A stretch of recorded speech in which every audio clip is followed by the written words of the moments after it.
시청자 여러분 안녕하십니까? JTBC 아침 뉴스입니다. 먼저 오늘 아침 지역 신문 살펴보겠습니다. 전북일보입니다. 지난해 정부가 지역 균형 발전을 위해 예비 타당성 조사를 면제해준 사업의 규모가 모두 24조 원에 이르지만 전북 관련 사업은 1조 원에 불과한 것으로 나타났습니다. 반면 경기도나 부산, 울산, 경남, 충청 등 전북보다 경제력이 높은 지역의 예타 면제 규모가 훨씬 커서 지역 균형 발전의 취지에도 어긋난다는 지적이 나옵니다. 전북 도민일보입니다. 군산시가 서해안 지역에서는 처음으로 가리비 시험 양식에 성공했습니다. 지난 6월 어린 가리비 30만 미를 비안도 해역에 입식했는데 6개월 만에 7cm 이상 성장한 것으로 확인돼 본격적인 양산 체계를 갖출 경우 어민 소득 증대에 기여할 것으로 보입니다. 전라일보입니다. 지방자치법 전부 개정안이 국회를 통과해 법 제정 32년 만에 전면 개편되고 자치경찰제 도입을 위한 경찰법도 개정됐습니다. 이에 따라 지방의회 독립성과 자치입법권이 강화되고 내년 7월부터는 자치경찰제가 전면 도입돼 생활안전과 교통, 여성사건 등을 맡게 됩니다. 마지막으로 사전북신문입니다. 국민권익위원회 청렴도 평가 결과 도내 공공기관 가운데 1등급 수준의 청렴도를 갖춘 공공기관이 한 곳도 없는 것으로 나타났습니다. 전라북도와 교육청은 나란히 3등급을 받았고 군산시와 익산시, 남원시, 완주군 등 5개 시군은 4등급에 머물렀습니다. 지금까지 아침 신문 살펴봤습니다. 그동안 코로나19 확진자가 없었던 부안에서 한꺼번에 3명의 확진자가 나왔습니다. 김장을 담갔다가 감염된 것으로 추정되는데 주민 접촉이 잦은 면사무소 공무원도 확진 판정을 받아 주민들의 우려가 큽니다. 좀처럼 확산세가 꺾이지 않자 전라북도가 작은 증상만 있더라도 무료로 검사를 해주기로 했습니다. 하원후 기자입니다. 부안 줄포 면사무소의 문이 굳게 닫혔습니다.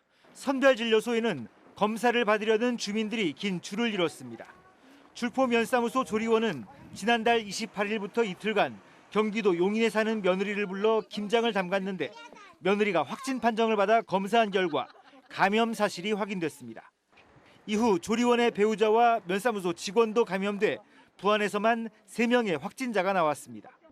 면사무소 직원 등 22명이 자가격리 조치돼 면사무소 운영은 잠정 중단됐습니다. 부안군 공공시설과 경로당 복지시설도 임시 휴관에 들어갔습니다. 11월 30일부터 12월 8일까지 줄포 면사무소를 방문한 방문자께서는 가까운 선변진료소를 방문해 검사를 받으시기 바랍니다. 확진자와 접촉하고 무려 열흘이 지난 데다 대민 접촉이 많은 면사무소에서 확진자가 나왔다는 점에서 추가 확산 우려가 높습니다. 청정지역에서 나왔는데 심정이 말도 못하게 괴롭지. 더 이상 확진이 안 되길 바라야지. 현대차 전주공장 직원과 가족 등 격리 중이던 3명도 추가로 확진 판정을 받아 현대차 관련 확진자는 모두 19명으로 늘었습니다. 이틀간 트럭 생산 공장의 가동을 중단했던 현대차 전주공장은 조업을 재개했습니다. 전북의 누적 확진자는 470명을 넘었습니다. 최근 늘고 있는 무증상 감염자를 찾기 위해 무료 검사도 확대됩니다. 진단은 의심으로부터 시작이 됩니다. 그래서 아주 작은 증상이라 하더라도 가까운 선별진료소에 가시면 무료로 검사를 받으실 수 있기 때문에 적극 검사를 권유를 드립니다. 현대차와 전주 대형교회발 감염의 확산세는 꺾였지만 부안이 집단 감염의 새로운 불씨가 되지 않을지 우려가 커지고 있습니다. JTBC 뉴스 하원호입니다. 전북 대부분 지역의 사회적 거리 두기가 2단계로 올라가면서 밤 풍경이 달라졌습니다. 유흥시설은 아예 문을 닫고 식당과 술집은 밤 9시 이후 매장 영업이 금지돼 거리는 한산합니다. 하지만 일부 업소는 지침을 어겨 적발되기도 했는데 주혜인 기자가 현장 취재했습니다. 밤 10시가 넘은 시간, 전주의 한 술집으로 단속반이 들어갑니다. 도착. 저희 가족끼리. 네. 필상식이 나왔어요. 밤 9시면 매장 영업이 금지되지만 술 마시는 사람들이 보입니다. 여기에서 조금 더 식사가 이렇게 취식을 하면 안 되게 돼 있어요. 저희는 이렇게 부른 거예요. 아니 알겠는데 취지가 장사를 하지 않더라도 지인들끼리 술을 마시거나 음식을 먹는 것도 방역수칙 위반입니다. 군산의 한 술집. 이곳도 밤 9시 넘어서까지 손님을 받았다가 적발됐는데 단속반과 손님 사이 실랑이가 오갑니다. 근데 기분은 그러니까 저희는 아는 분하고 왔으니까 그러니까 양해를 두잖아요. 방역수칙을 어기는 업주에게 최대 300만 원, 이용자에겐 10만 원 이하의 과태료가 부과됩니다. 유흥시설은 문을 열면 형사 고발됩니다. 전북에서도 코로나 확진자가 발생되고 있으므로 강력한 규제를 하기 위해서 지금 강력한 단속을 하고 강력한 처벌을 하고 있습니다. 전라북도가 지난 2일부터 전주, 군산, 익산, 완주 등 4지역을 점검해 적발한 곳은 8곳. 모두 밤 9시 이후 매장에서 영업을 한 음식점과 술집이었습니다. 전라북도는 거리두기 2단계가 적용되는 오는 28일까지 점검을 이어갈 계획으로 영업이 제한되는 업소들은 힘들더라도 방역수칙 지키기에 동참해달라고 요청했습니다. JTB 뉴스 주혜인입니다. 시내버스 업체들의 반발로 차질을 빚었던 전주 마을버스의 운행이 이번 주말부터 정상화됩니다. 마을버스 운행이 정상화되면서 시내버스 노선도 크게 바뀝니다. 보도에 송창용 기자입니다. 지난달부터 시범 운행하고 있는 전주 마을버스입니다.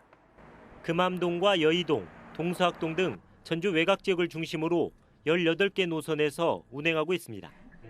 하루 평균 승객이 300여 명에 불과하지만 승객들의 만족도는 높습니다. 편리하죠. 이 노인네들 얼마나 좋아요. 여기 모래내로 올래도 모두 다리가 아파서 참 좋아요. 한 달 가까이 시범 운행하던 마을버스가 이번 주말부터 정상 운행합니다. 일단은 지금처럼 무료로 탈 수 있고 시내버스로 갈아타려면 정상 요금을 내야 합니다. 내년 1월 중순부터는 마을버스를 탈 때 500원, 시내버스로 환승할 때 750원을 내면 됩니다. 원래 전주시의 계획은 마을버스를 탈 때 500원만 내면 시내버스까지 무료로 환승하는 거였지만 시내버스 업체들의 반발에 못 이겨 이렇게 바뀌었습니다. 마을버스 운행이 정상화되면서 시내버스 노선도 개편됩니다. 전북대와 혁신도시, 평화동을 잇는 75번 노선이 신설되고 7개 노선에는 버스가 추가로 투입됩니다. 또 마을버스가 투입되면서 15개 노선이 3개 노선으로 통합되고 11개 노선은 출발점과 경유지, 종점이 변경됩니다. 감회로 좀 불편했던 지역에 7대가 추가로 이제 들어가고요. 그리고 그동안 민원이 많이 있었던 효천 지역에 이제 저희가 한 4대 정도 새로 시내버스가 추가적으로 투입이 됩니다. 전주시는 마을버스 운행과 노선 개편에 따른 시민 불편을 최소화하기 위해 변경된 노선 홍보를 강화하면서 올해 말까지 마을버스에 환승 도우미를 배치할 계획입니다. JTB 뉴스 송창용입니다. 코로나19가 전 세계적으로 확산하면서 특히나 중소수출업체들이 시장 개척에 어려움을 겪고 있는데요. 전기차와 자율주행차 부품을 만드는 중소업체들이 함께 온라인으로 돌파구 찾기에 나섰습니다. 김진형 기자가 취재했습니다. 군산 새만금 컨벤션 센터에 마련된 수출 상담회장입니다. 통역사의 도움을 받아 중소수출업체가 화면을 통해 수천 킬로미터 떨어진 외국의 바이어들을 만납니다. 15개 업체와 미팅을 했던 것 같습니다. 근데 그중에서 반 이상은 샘플 구매 요청이 왔었고요. 그래서 지금 현재 컨택 중인 회사들이 다수 있습니다. 코로나19 확산에 해외 출장이 힘들어지면서 중소업체 수출 시장 개척이 사실상 막혀버린 상황. 전기차와 자율주행차 부품 생산업체들이 온라인 수출 상담회로 돌파구를 찾아 나섰습니다. 전북과 대구, 울산 등의 중소업체 137곳이 참여했습니다. 이들 업체들은 우리나라 제품에 관심을 보여온 중국과 러시아 등 7개 나라의 바이어들과 집중적인 상담을 이어가고 있습니다. 산업통상자원부와 한국산업기술진흥원, 전북 테크노파크 등 6개 기관이 통역까지 지원해줘 상담 효과를 높이고 있습니다. 바이어들을 초청을 해가지고 거기에 그 기업체에서 어려움을 겪고 있는 그 통역 문제를 저희들이 해결을 해서 그 기업체가 충분히 그 어떤 제품을 수출할 수 있는 그런 그 계기를 마련을 하였습니다. 온라인 수출 상담회가 코로나의 해외 시장 개척에 힘든 중소 수출업체의 숨통을 틔워줄지 주목됩니다. JTB 뉴스 김진영입니다. 정읍시가 정읍사공원을 화려한 빛으로 물들이는 작품들을 선보였습니다. 남원시가 문화재 정비에 힘을 쏟고 있습니다. 나금동 기자입니다. 정읍 시민의 휴식처인 정읍사공원이 빛의 향연장으로 바뀌었습니다. 백제가요 정읍사 이야기를 홀로그램과 미디어 파사드 같은 첨단 기법으로 만들었습니다. 정읍시는 이달 말까지 시범 운영할 예정인데 새로운 야경 명소가 될 것으로 기대했습니다. 정읍사 설화를 바탕으로 한 실감 콘텐츠를 도입함으로써 정읍사공원이 포스트 코로나 시대에 언택트 관광을 선도할 야간 볼거리 명소로 자리매김할 것으로 기대됩니다. 남원시가 올해 34억 원을 들여 조선시대 양반가옥인 죽산 박시종가 등 지정문화재 26곳을 정비했습니다. 내년에도 30억 원을 들여 남원읍성 등 지정문화재 22곳을 정비할 계획입니다. 우리 시가 보유 중인 문화재를 잘 보존해서 소중한 문화유산이 후대의 길이 보존 전승될 수 있도록 노력하겠습니다. 순창군이 2020년 대한민국 농업대상에서 최우수 지방자치단체장상을 받았습니다. 순창군은 장류 산업특구를 기반으로 지역의 브랜드 가치와 군민들의 삶의 질을 높였다는 평가를 받았습니다. 김제시와 만경 원평 새마을 금고가 돌봄 문화 확산을 위한 함께 돌봄 지역 공헌 사업 협약을 맺었습니다. 이에 따라 내년부터 만경읍과 금산면에 있는 초등학교 입학생은 해당 새마을 금고에서 10만 원의 입학 축하금을 받게 됩니다. JTB 뉴스 나금동입니다. 한국공항공사 군산공항은 사회적 거리두기 2단계 격상에 따라 하루 8차례 오고 가는 군산 제주 간 항공기 운항이 11일부터 일시적으로 4차례로 줄어든다고 밝혔습니다. 제주항공은 오는 17일까지 제주 출발 오전 10시 항공기와 군산 출발 오전 11시 40분 항공기 2편만을 운항합니다. 진에어도 제주 출발 오후 3시 20분 항공기와 군산 출발 오후 5시 항공기 2편을 오는 20일까지 운항하게 됩니다. 그동안 대출 지원 대상에서 제외됐던 식당과 카페도 전북신용보증재단의 긴급 특례 보증을 통해 최대 1,000만 원을 연 2% 금리로 대출받을 수 있습니다. 또 1차와 2차에 걸쳐 최대 5천만 원을 대출받은 소상공인도 추가로 1,000만 원을 지원받을 수 있습니다. 대출 신청은 오는 11일부터 시중은행이나 전북신용보증재단에서 가능합니다. 지난달에 전주사랑 상품권을 이용하기 위해 가입한 뒤 금액을 충전하지 않은 시민은 이달에 최대 150만 원까지 충전해 사용할 수 있습니다. 충전한 금액을 이달 말까지 사용하지 못하면 내년에 이어서 쓸 수 있습니다. 앞서 전주시는 이달 한 달 동안에만 전주사랑 상품권의 충전 한도를 50만 원에서 100만 원으로 늘렸습니다. 전북은 오늘 대체로 흐린 날씨를 보이겠습니다. 낮 최고 기온은 전주 11도 등 9도에서 11도의 분포로 평년보다 높아 비교적 포근하겠습니다.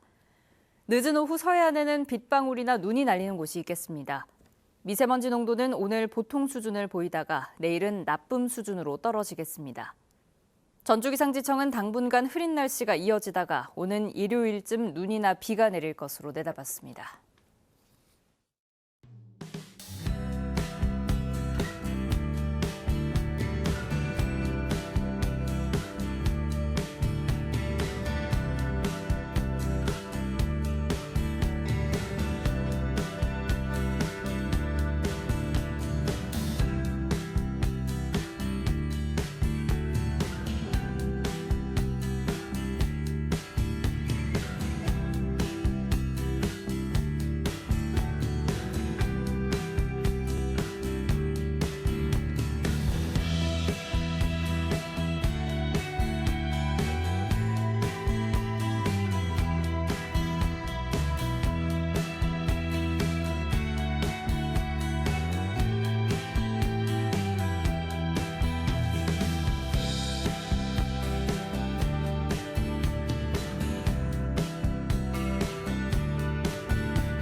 JTBC 아침 뉴스를 마칩니다. 함께해 주신 여러분 고맙습니다.